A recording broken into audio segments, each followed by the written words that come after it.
Now, more troubles for poor Meghan. My goodness, I can't believe you, Colin. Now, the Sussexes have copped it from comedian Colin Jost on Saturday Night Live. Colin Jost took aim at Meghan Markle on Saturday Night Live, sparking an immediate reaction. Live on national television, he unleashed a brutal roast of Meghan Markle, and the internet hasn't stopped talking about it.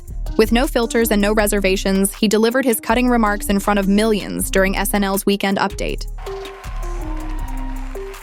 Let's not applaud yet. Meghan's carefully crafted public image long ago transformed her into a Hollywood icon. A woman battling the odds, buoyed by royal connections, global recognition, and lucrative brand deals.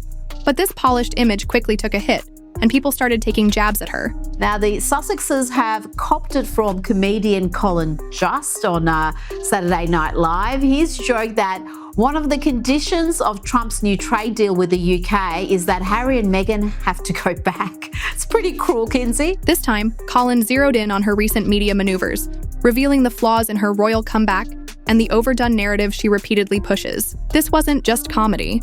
It was live TV public shaming. President Trump also announced a new trade deal with the UK that will reopen British markets for American companies. All that Britain demands in return is that we keep these two. Colin has long made Meghan Markle his recurring target, and when SNL goes after you repeatedly, it transcends simple humor to become a cultural critique. His words struck harder than ever, reflecting the public's growing disillusionment, especially in the US, with her relentless self-promotion, frequent new ventures, and the recycled message of female empowerment that now feels more wearisome than inspiring. In essence, Colin voiced a sentiment many have been silently feeling. The attack wasn't random. It fits into a broader trend where Meghan's image has been quietly crumbling under its own contradictions. For someone who once advocated for privacy, she's built an empire on constant exposure. Think streaming deals, high-profile interviews, and major collaborations. Now there are lifestyle blogs and cooking shows that seem more like curated Pinterest boards than genuine career reinventions. The irony is palpable. As always, SNL cut through the pretension. Colin peeled back the layers of Meghan's well-crafted stories to reveal the reality behind the glossy facade. Behind each meticulously produced podcast and impeccably arranged social media post lies the same tired refrain. Look how hard my life is. Loves it. Funny too that you keep saying Meghan Markle, you know I'm Sussex now. You have kids and you go, no, I share my name with my children. Yes. And that feels so, I didn't know how meaningful it would be to me, but it just means so much to go, this is our family name. Americans love a good comeback, but only if it's sincere, or as magical as a Disney fairy tale. Meghan's rebranding effort, however, doesn't quite qualify. Rather than showing genuine growth, it's just the same old narrative repackaged. That's why Colin's roast resonated so deeply.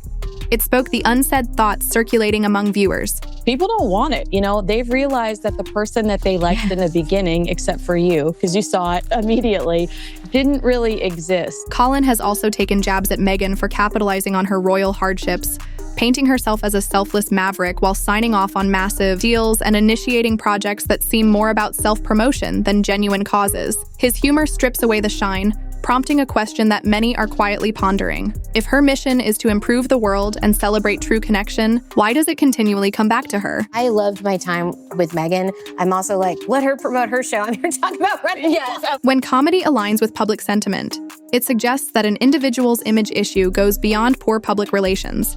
It signals a cultural weariness. Colin's sarcasm goes deeper than a mere mockery. It cuts into the heart of the branding, exposing a growing sense of inauthenticity. A woman who left the confines of royalty to seek solace, only to become even more obsessed with maintaining her fame. It's as if she's like a small dog obsessively chasing a rolling tire.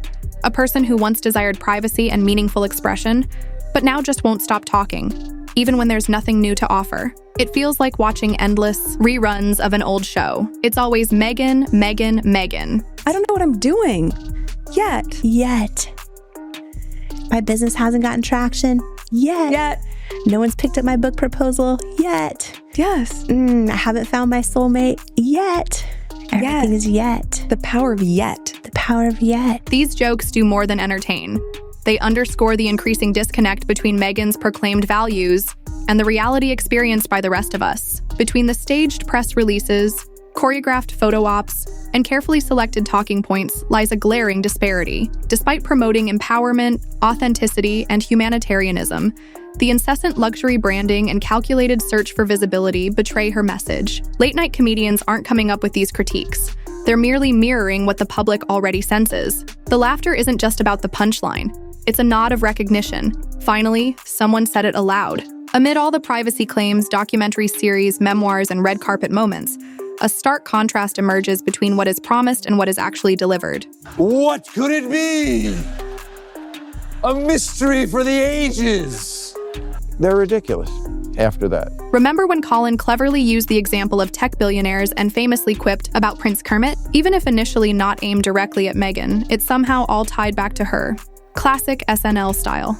And come on, Elon built electric cars, he's going to Mars. Why is he even involving himself with Twitter? It would be like if the Prince of England gave it all up just to marry an actor from Suits. That joke wasn't a mere offhand remark. It was a sharply observed commentary on thoughts many harbored but never voiced on primetime TV. One deft line, he juxtaposed figures like Elon Musk with Prince Kermit, a man whose claim to fame in recent years has been abdicating royal duty for a high-profile marriage. Pretty well done, man. Okay. The joke wasn't a gratuitous attack on their romance. It questioned the rationale behind transforming a once-respected royal persona into a carnival of contradictions. The laughter wasn't just a reaction to the clever wordplay. It was a collective release. It underscored that Meghan and Harry's Freedom Tour, with its confessional interviews, blockbuster media deals, and polished authenticity, has begun to resemble nothing more than a tired branding exercise. But you're the same. You're the same. Like, I know. Yeah. I know. Yeah. And how hard that is when I'm like, but I'm the same. Colin's remark was a moment of revelation. It wasn't about ridiculing love itself. It was about critiquing the packaged fairy tale the couple peddled. Their narrative of breaking free, creating their own path, and guarding personal space began to seem more like a disorganized PR campaign. The podcast flops, the book controversies, the reality docuseries, and the awkward ventures all felt less like genuine attempts at reinvention and more like desperate moves to stay relevant. The joke resonated not because it was mean, but because it struck a raw, unvarnished truth. What's even more telling is Meghan's seemingly continued inability, or unwillingness, to understand why these jokes keep landing. It's as if she doesn't see that the issue isn't just in public opinion, but in the contradictions within her own brand. Or maybe she gets it and still trusts that slick branding can mask the growing fatigue. The truth is, no amount of shiny packaging can disguise the tired energy of a story repeated ad nauseum. It would have been so much more interesting to me if it was flipped around, where Meghan's TV show was about the build of a podcast, and Meghan, docu-series style, sat there and said, I screwed up with Spotify. I'm going to walk you through how I screwed up with Spotify, and I'm going to build this new podcast with Limonada, and you're going to watch me screw up again. When SNL took another swing during a weekend update segment, it was clear that the satire had only intensified. The setup, a tongue-in-cheek announcement about a Suits sequel, led to a punchline that reverberated far beyond mere late-night laughs. It will focus on Meghan Markle's character's struggle to balance her legal career while also caring for an unemployed immigrant. While the joke earned a laugh in the studio, its impact lay in its naked truth. It wasn't just a dig at tabloid fodder, it was a sharp commentary on the public's increasing skepticism towards Meghan and Harry's post-royal saga. The humor blurred the lines between fiction and reality. Meghan's Suits character, once portrayed as a formidable lawyer, now seemed burdened not by legal challenges, but by a husband whose relevance fades with every failed endeavor. Labeling Harry an unemployed immigrant wasn't just a punchline. It was a stark reframing of his narrative. A prince who abandoned a regal life for California fame has, over time, become little more than a media meme. Whether fair or not, the comment hit a nerve. Has Harry truly found purpose? Or is he simply basking in the residual glow of Meghan's spotlight? Of course, he does have a role, to sell his royal secrets in a memoir. Because when identity, duty, and direction collapse, there's always money to be made rewriting the past for primetime drama. When Spare was released in 2023, Harry mentioned there was more to the story. Later, after a security case verdict, he hinted that a sequel might be on the horizon. I would not have taken this far if I didn't have compelling evidence of facts that reveal why the decision was made. That's what makes this jab all the more potent. It isn't a one-off remark.